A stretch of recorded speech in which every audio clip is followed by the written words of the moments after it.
Hey, how you doing guys? Steve here, and we are now less than 1 week away from Apple's Gather Round event, which means we're less than 1 week away from Apple officially revealing a ton of new hardware. So in this video, I'm going to give you a rundown of what to expect from Apple on September 12th. Let's get started. Well, we might as well start with what's already been leaked by Apple, and that's of course 2 new iPhone Xs. Thanks to 9to5Mac, they were able to grab screenshots from Apple's website that show off a new gold version of the iPhone X and also a larger screen size version. It's been rumoured for a while that we'll be getting a larger brother for the updated iPhone X, which, thanks to past traditions, most people think will be called the iPhone XS and the XS Plus. The iPhone XS will have the same 5.8-inch display, while the Plus model will feature a 6.5-inch display. It'll come in the same space grey and silver options as before, but Apple will add a gold option as we've seen with the leaks, which look awesome combined with the black glass. While most people think they'll be called the XS and XS Plus, the other name that's being tossed around the internet for the successor is the iPhone 11, again spelt with Roman numerals. Personally, I think they'll be called the iPhone XS and the XS Plus, although the naming conventions are starting to get a little bit messy. Also, most of the people I know still call the iPhone X the iPhone X, so the iPhone XS sounds pretty awful. Other rumours also indicate that Apple's marketing team might drop the Plus suffix from its larger phone, but it's unclear what they'll replace it with.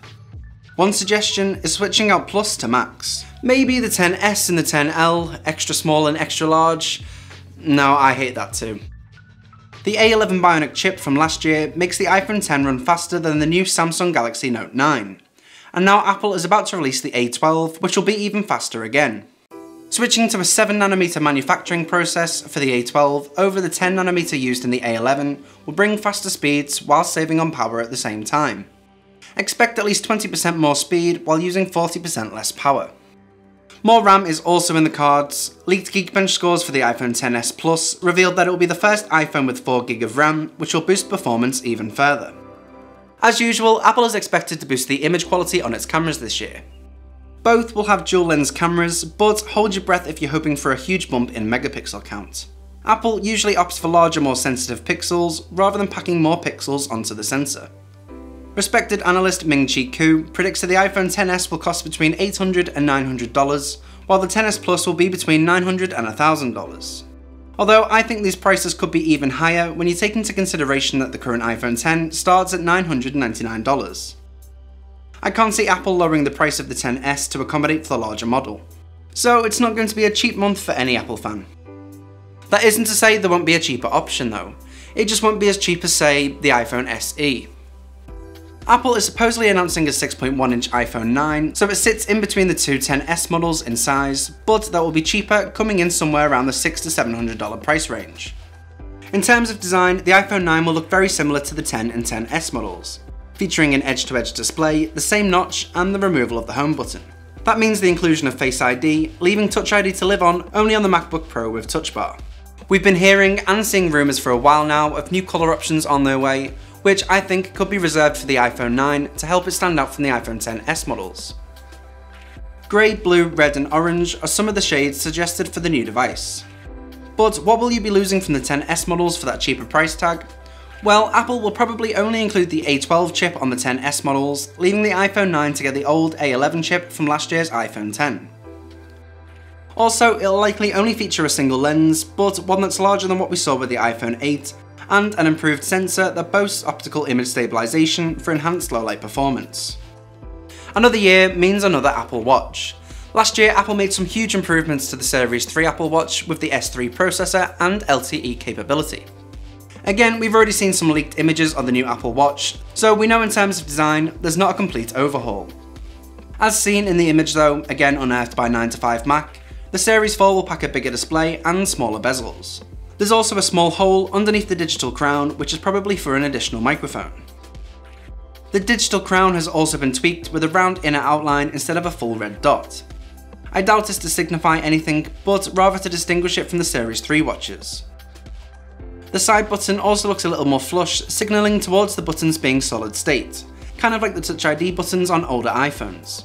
Not only does this help Apple with making the Apple Watch more waterproof, but could signal a phantom haptic-enabled click sensation similar to that of previous iPhones. The thing that stands out the most here is obviously that new watch face, which has no less than 9 different complications. Oh yeah, and the time. Apple has managed to increase the size of the display by around 15% without enlarging the overall device by shrinking the bezels. With that extra real estate though, they have packed, and I mean absolutely packed it with notifications.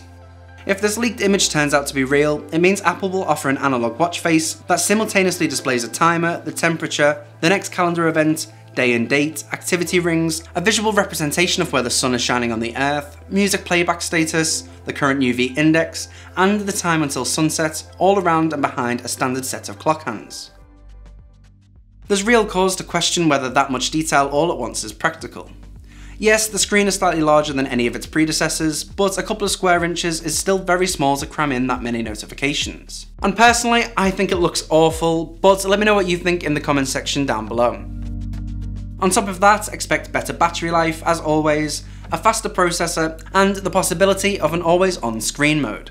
As Apple uses OLED screens, the issue with having an always-on display is burn-in. Apple has got a patent though for compensating for this by adjusting the brightness and colours of areas of the screen. The iPad Pro family is likely to see an iPhone X style update too. Rumours lean towards a new Super Retina HD display, Face ID, and other significant improvements. This is something I'm personally dying for, as after using the iPhone X for the past year, anytime I pick up an Apple device that still has a home button, I seriously struggle to adjust my muscle memory back to using the home button. Plus, iOS 12 on the iPad adds the swipe up to home gesture that the iPhone X has, so I'm pretty confident we're going to see this happen. Expect a processor upgrade, likely to be the A12X or something along those lines, and probably the same colours as the iPhone XS.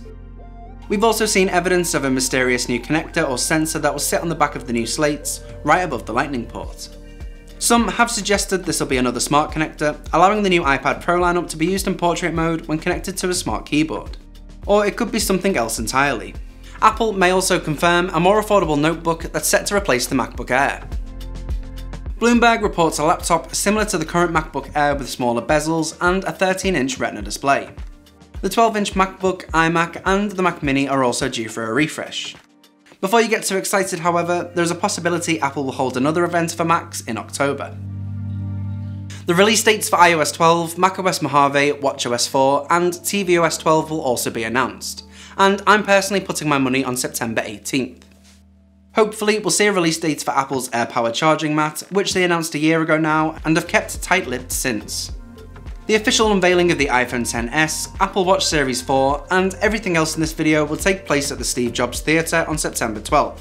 As usual, you'll be able to stream it live on Apple's website or on your Apple TV, and check out the live blog over at cultofmac.com. Most products will likely be available to pre-order the following Friday the 14th, with products launching a week later on the 21st. Well, that's it for this video, but let me know in the comments section down below what you're most excited to see, or what you'd like to see Apple announce for their one more thing. If you've enjoyed this video though, please hit that like button, subscribe if you haven't already, and I'll catch you in the next one.